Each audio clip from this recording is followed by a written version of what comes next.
What's up everybody, Mr. Martin here with a real quick tutorial video on one of my favorite features of Google Classroom. That's the ability to push out individual copies of documents to each of your students so that way they can fill them out and submit them right back to you with little confusion, little paper management, and a lot of success. It's something that I use in my classroom almost every day, so I hope you find this video helpful. If you do, make sure you leave a like, subscribe to the channel. If you have any questions, make sure you leave them in the comments below. So the first thing we're going to do is create a Google Doc. So let's name it something easy, like sample assignment. I can spell sample assignment. Here we go. Title it the same thing. Use that nice title font.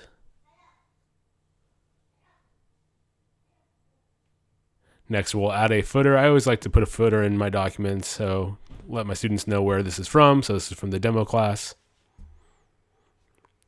Next, let's put in some instructions so our students know how to use this document. And then we're going to make a numbered list, and I'll just do a 5-item numbered list.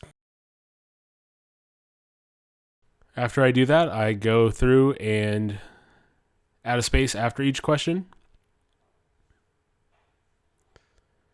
And then I go to insert and I make a 1-by-1 table. And that 1-by-1 table is where my students are going to type their responses.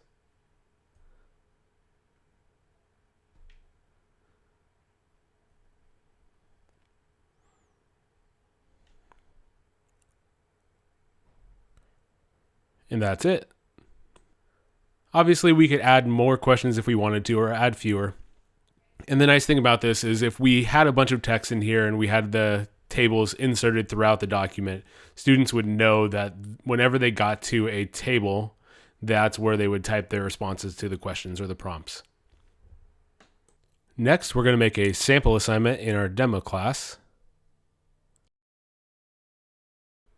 Make sure all of our boxes are checked, and we're going to click Add and Google Drive.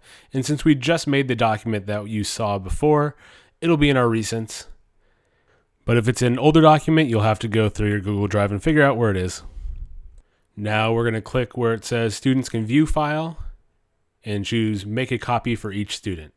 And what this will do is it will allow each student to receive their own version of the file with their name attached to it so that they can do their work in the file and submit it easily back to you when they're done.